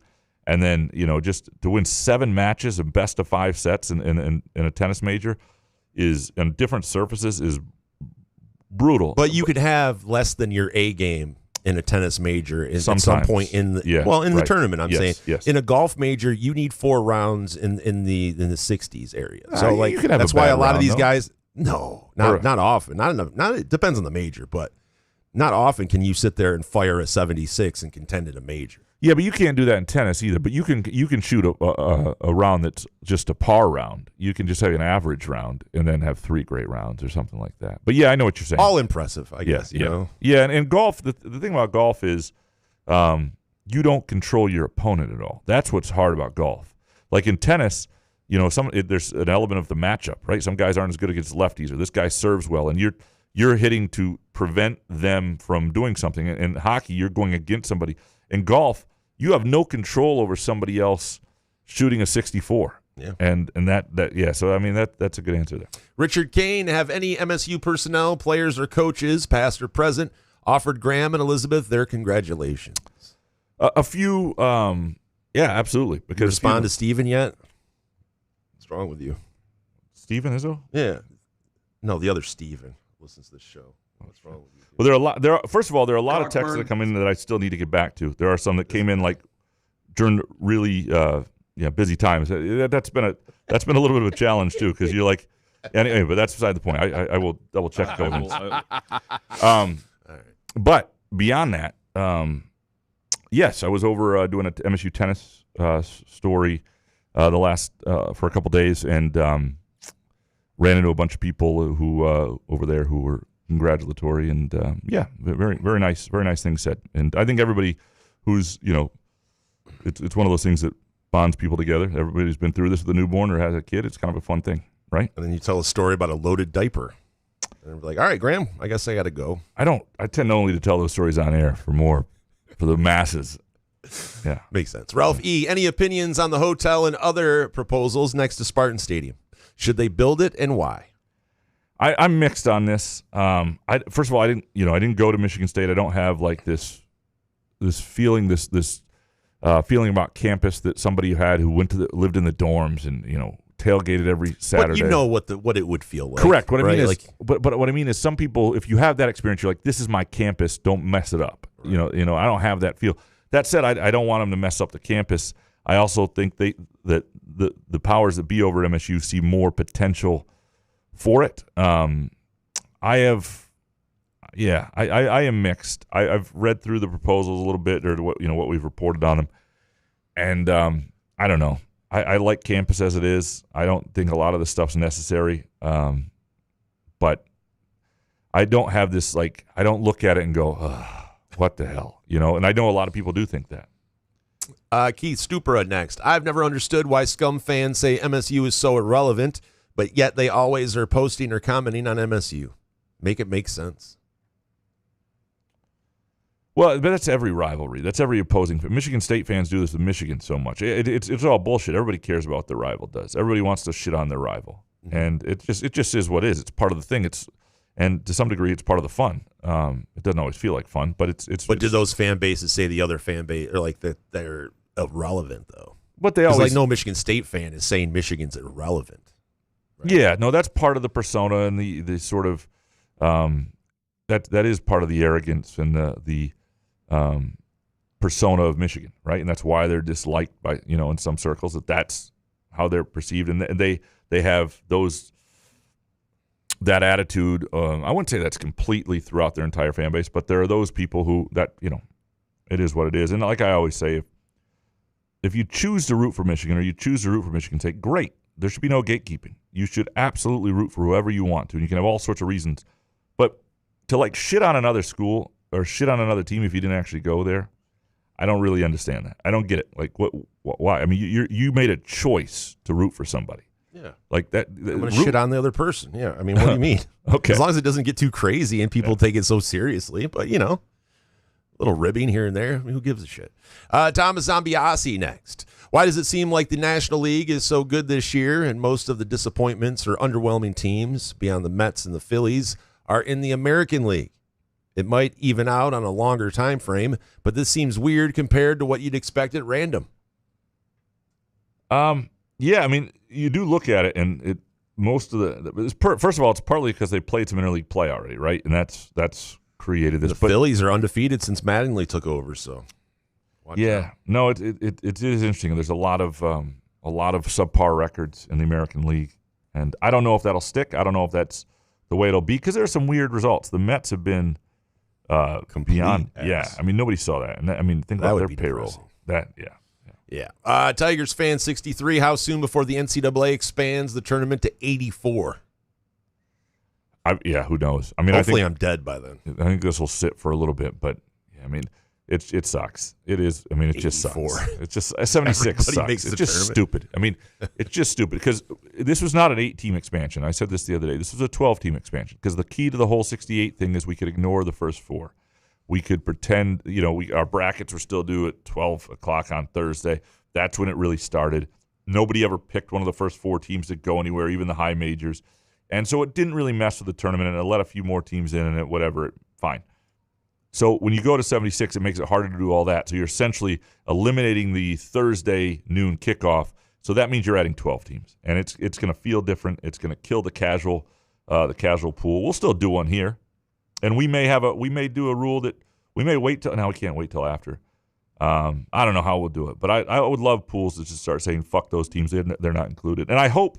Like I said, I will be rooting for every coach who's in the play-in to be fired because I hate this. I hate this so much, and I know that's an immature thing to say, but I'm pissed off that anybody wants this, and the fact that the masses nobody wants this, and that they're doing it anyway is just it just pisses me off. I mean, there are greater things to be outraged in this world, and I am outraged by many other things in this world, but this one is just I don't get it, and I haven't heard one good reason, one good explanation. They're just spitting in your face with this one. Tigers fan 63. If legal tampering is approved, should Power 4 schools have to pay compensation to the school losing the player? That's only ever going to happen if you get to the point of collective bargaining and other things. I would love to see what you have in, European soccer because that's the closest thing that we have with college sports, really, right? They're the most similar. And in that regard, if you're, a smaller program and you lose somebody, they're bought. I mean, it's not just their salary that's got to be negotiated or whatever, but they're buying them from you, right? You can the difference is you can't in pro sports like European soccer, you can sell a player, and you can't a kid who's going to Western Michigan University. You can't say, "Hey, we're trading you to UCLA. You have to go do your degree somewhere else." That doesn't really work. So it is a little different in that sense. But I would love to see some way for smaller schools to benefit for developing young players and get something back out of it. Yeah. Frank Vachner next. The NCAA tournament expanding is total horse shit that nobody asked for. 100%. Yep. Nobody. I mean, who asked for it? Nobody. Yeah. Frank, who do you guys like to win the Kentucky Derby? Didn't even realize it was this weekend. I have no idea. Yeah, I'm sorry. I'll put a buck or two on somebody. Really? It's like a 2 minutes. Yeah, it's kind of fun. Why not? Yeah. I never win it, though. It's like a golf bet. It's like tell me about that. It's one of those things. Norm out of the house. These terrible picks. Scotty Green's El Camino. Jason, what would you do with the live guys that went back into the PGA Tour or back into? I say Sergio can pound sand, Corn Ferry for 5 years. Yeah, Sergio's the interesting one because I don't think anybody cares about him, and I don't know. He's a complete penis. But obviously, you've got to hit these guys where it hurts, and it's going to be the pocketbook. And I think that guys like DeChambeau, John Rahm, you're going to have to get money. I mean, they're going to have to give up their PIP. I mean, the PIP money, that's what Brooks Koepka did. He's going to end up giving up about $50 million with his PIP thing, where even Tiger Woods gets $10 million, every year for this PIP's money. So you're going to have, you're not really going to hit him with any. I think some of the guys, the lower tier guys, are going to have to go back on these tours to get back into the PGA. And even then, I don't know. I mean, does Sergio even want to play in the senior PGA? I mean, that's what the money was for, right? I mean, you knew you were taking a risk at giving up something, and you were supposed to get paid well enough that, if this was it, this was. And now you're going to have to give some of it back or make donations. Like Brooks had to donate $5 million to charity. So I just don't know why, guys like Brooks and Patrick Reed that ended up coming back to the PGA that didn't alert some of the other guys. Like they seemed to know ahead of time, and then Patrick Reed's playing himself back in it anyway. But I just think honestly, who other than Joaquin Neiman, who are some of the guys that you actually want to see in the PGA Tour. I think there's only pretty much 3. But well, that's the problem too, is you go out of sight, out of mind for a long time. Well, and Bryson is the most interesting one because, like I said, when we talked about going to Live Detroit, and I've never, I unfortunately didn't get to go to any Tiger events back in the day, the Tiger era, but it felt like Tiger era with Bryson DeChambeau. I mean, he definitely has the fan base to do it, and whether or not he doesn't want to pay money back, he can still play in some of these majors. He can play in all the majors, I believe. So I don't know why maybe he does the YouTube thing. It's going to be interesting. Jarrett, how does one get into becoming a golf fan? Are you just born with it, like Graham always says, when it comes to fandom? No, I think it's different with becoming. Like I was not. I mean, I played high school soccer. I liked soccer, but my whole soccer thing happened in the 40s, really post-pandemic. I mean, it's weird. Like it happened, and I think part of it was I was looking for something new. There were some turnoffs in college sports. Yeah. For me, it was something I started paying attention to in the mornings because it was before, like, on a college football Saturday, I'd work from 2 p.m. to midnight or something like that, and it was something that was on before all that.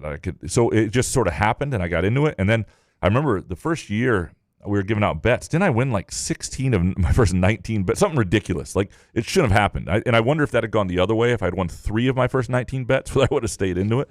But we got really hot out of the gate. But then I don't know. So it just happened naturally but unexpectedly.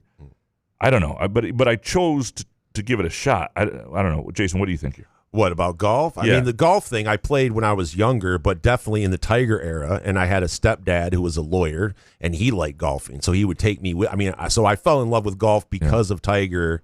And then after that, I kind of followed it. But in my 40s, and then I got married, and then Michigan fan Jordan was so nice, he got me a set of golf clubs, like custom fit and all that stuff. So then I started playing again, and now I'm old guy, so old guys love golf, and I'm more immersed in the golf world than maybe I was back when the Tiger days. Because even the Tiger days, I would definitely watch when he was on, but I'm watching every tournament, every round pretty much now. So I'm definitely way deeper in it in our late 40s. I think one thing that's understated is if you decide something you want something to be important to you and you understand it, you understand who the best players are, what the storylines are, you get into it that way, you usually wind up liking it. And this is like this goes back to like if you're in journalism covering anything, and I always say this for anybody who's like, if you go to Michigan State and you're like a Michigan State fan and that's something you want to cover, you're better off going away for a while and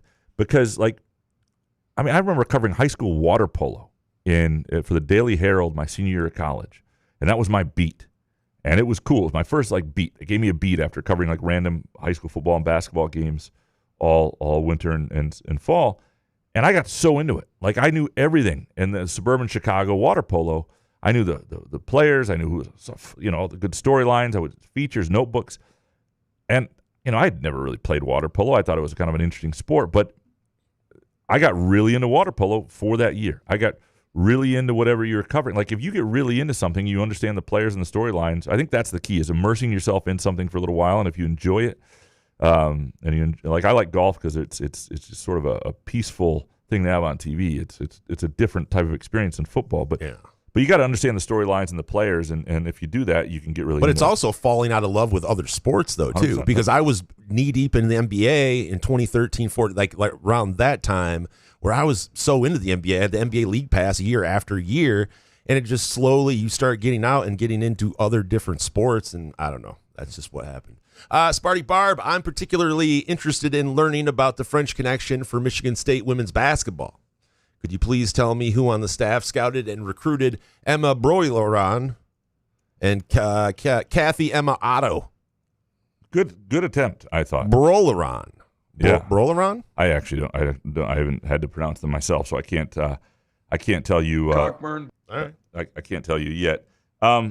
So I believe this is Joel Weimer's work, and now he's the director of recruiting.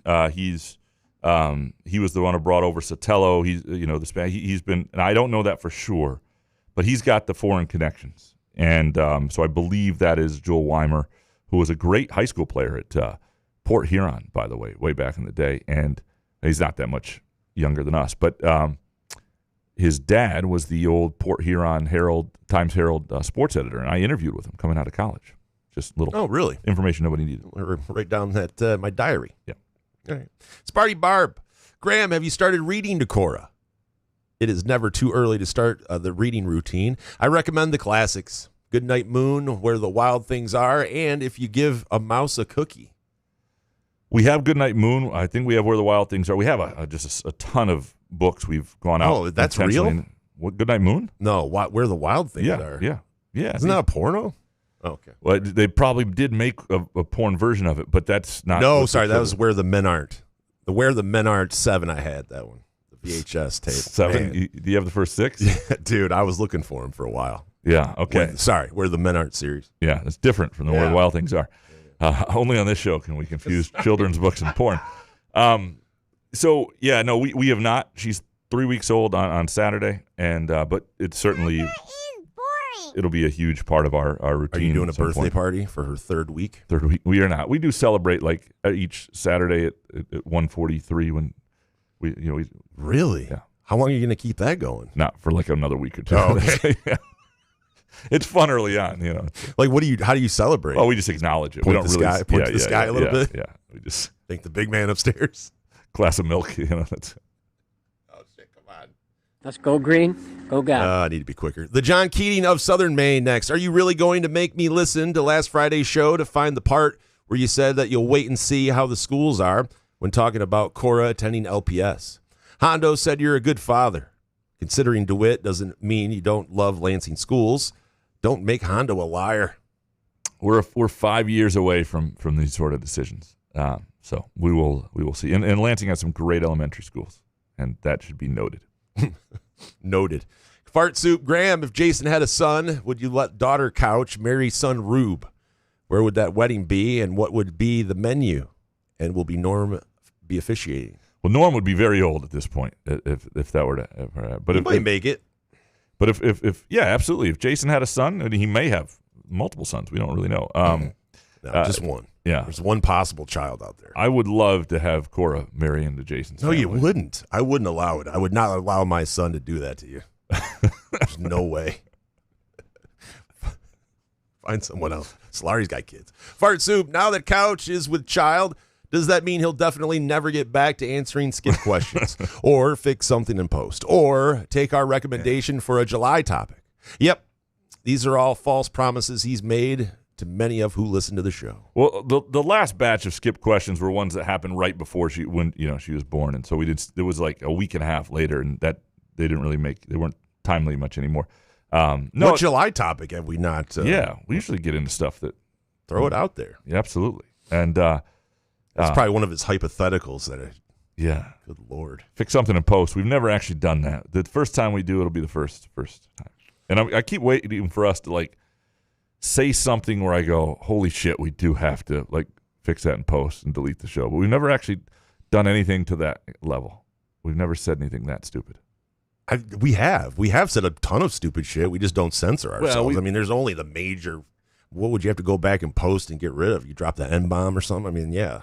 Yeah, I mean, there's then levels we'd have to of shut it down. I mean, the show's over. Well, yeah. So don't do it, Couch. Max, I enjoyed your article about the tennis team, but it brought an NIL question to mind. Why can't a wealthy donor fund a whole team?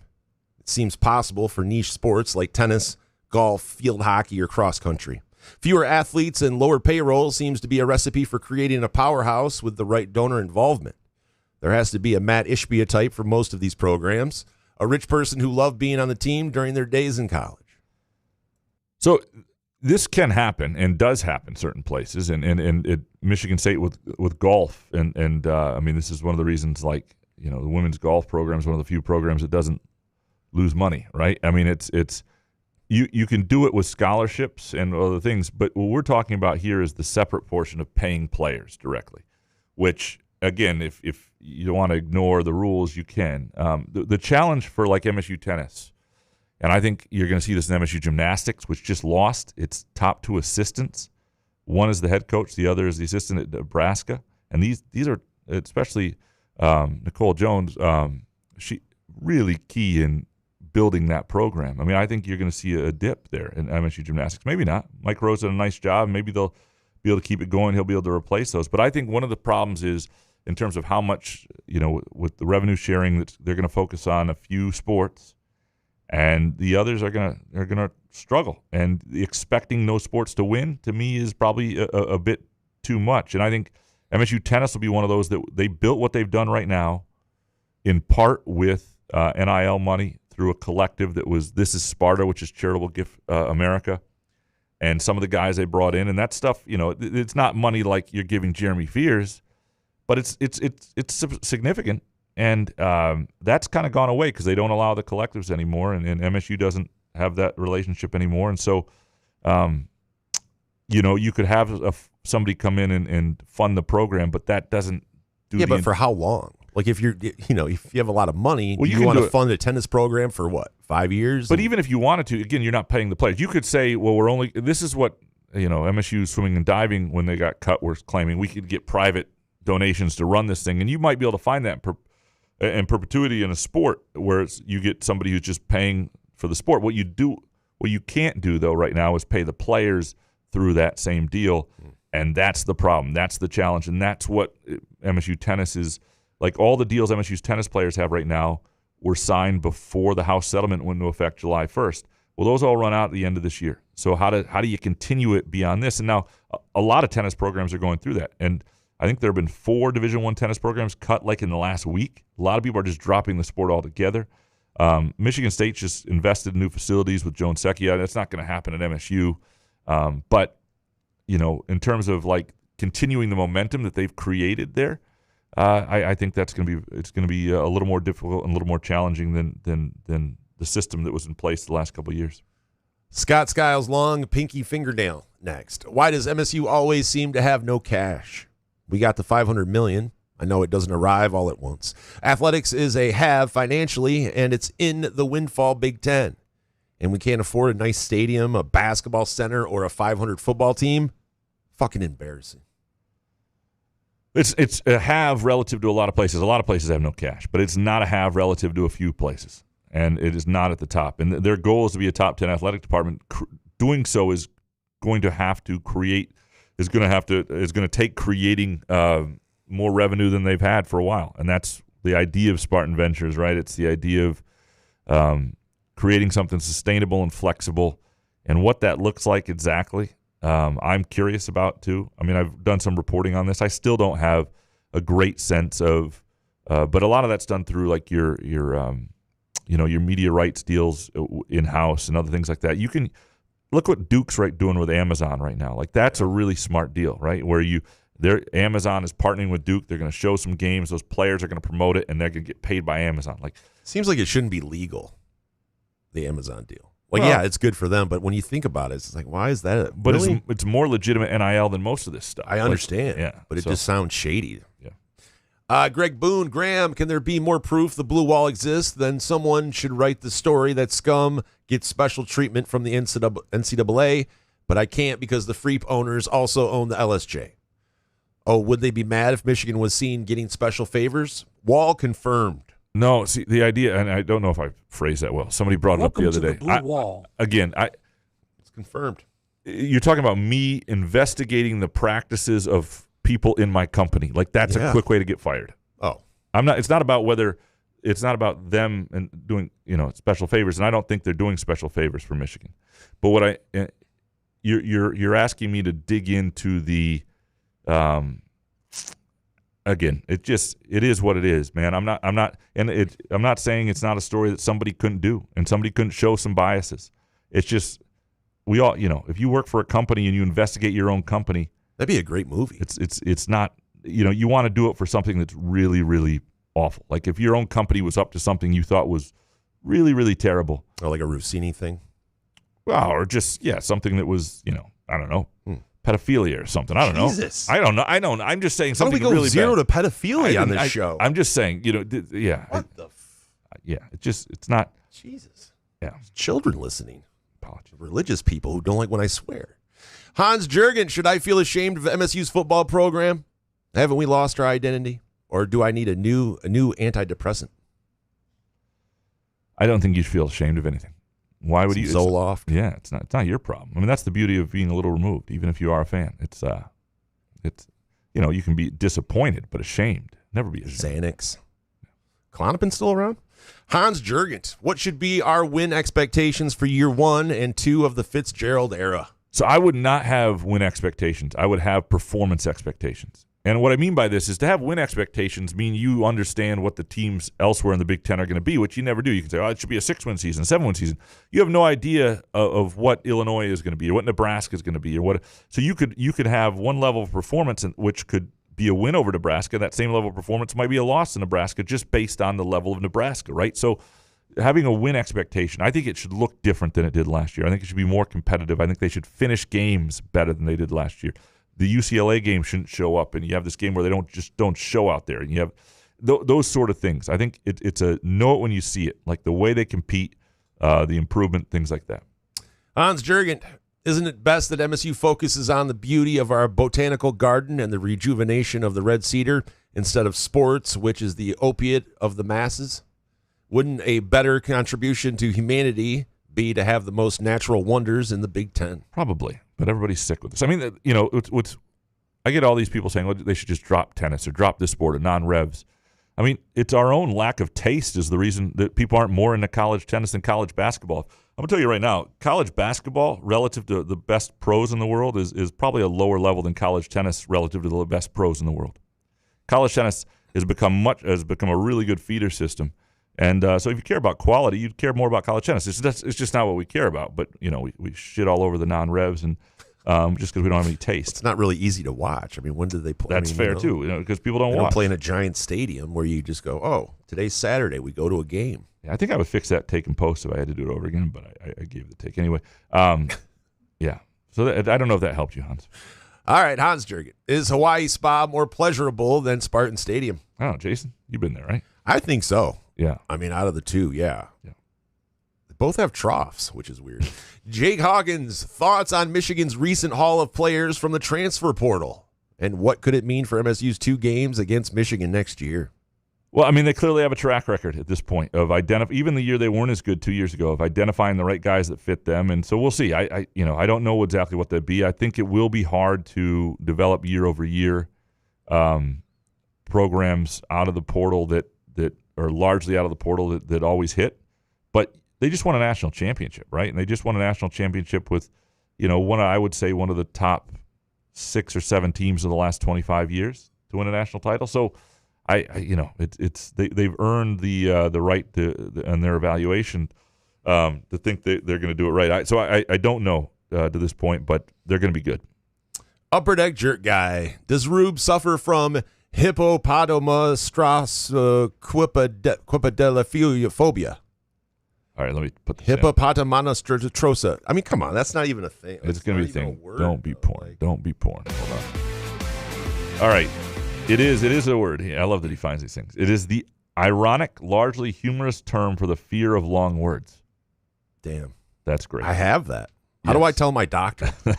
What can they give you for it? Right. Doc, I have this hippopotamus thing going on. Jerk Guy, are you ever jealous of Jason's sexy voice that gets him all that sweet, sweet voiceover work?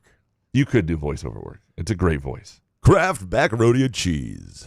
Yeah. I don't. What do I do? Like, it's all AI now. They don't need me. Yeah, it's true. You were born too late. I know. Or right on time. Jerk Guy, after changing diapers, do you still eat pea soup? Oh, God. There has to be some things you don't eat. Well, so we were out for a friend's 40th birthday party. Look at you guys. It was the first time we'd left her. My mother came over and watched her. We watched her for a couple hours. Did you guys get hammered? We did not, but we did have a glass of wine, which is like the first time in a long time. How did that hit? How did that warm feeling go? It was like, It was nice. It was nice. It was nice. There was one thing, this little mustard thing that came with a pretzel on an appetizer that looked a little like her poops, and we both looked at each other. We're like, we're not having that. That's. When I was younger, my mom she told me the story that she actually ate some of my turd once. Oh, what? Yeah, because it was like that mustard color. She didn't know what it was, and then went to do that, and then like, it was my turd. Oh God, I know. I might have to. Yeah. Even Boston Rob is like, what the hell? I might have to go back and post for the dignity of my mother, even though she's passed away, but still. You told that. I might actually fix that in post. You told that dark story last. You fix that one in post I didn't too. tell the dark story. I was just making a joke. Yeah. And then Couch thought I went all 9/11. It's like, yeah. So I had to say, like, oh man, what are we doing? Our show over? All right, one more. Jerk guy, have you ever pitched Musk Ox to do a tie-dyed flannel for Groovy Donuts? That's sick. I want one. A Musk Ox, dude. Tie-dyed flannel with, yeah. All I can tell you right now is you can't go wrong with either. By the way, Groovy Donuts, this weekend, you're home, you're going to a graduation party, you're watching basketball, you're watching soccer, you're watching golf, whatever it is, it'll improve your weekend. Go to groovydonuts.com, place your order today, or swing by either location, Lake Lansing Road in East Lansing or Williamston, 7 a.m. to 1 p.m. Thursday through Sunday, and keep them in mind as you go throughout graduation parties and seasons. And apparently graduation's here because kids don't go to college very long. We appreciate our friends at Firekeepers and the Firekeepers iCasino and Sportsbook app. Download the app today. Bet responsibly, but have some fun with it. You'll like what they've done with it recently. We will be back Monday. I might have misremembered that story, by the way. I don't know. It's probably too late now. Good show, man. Yeah, man. Couch in the Roof.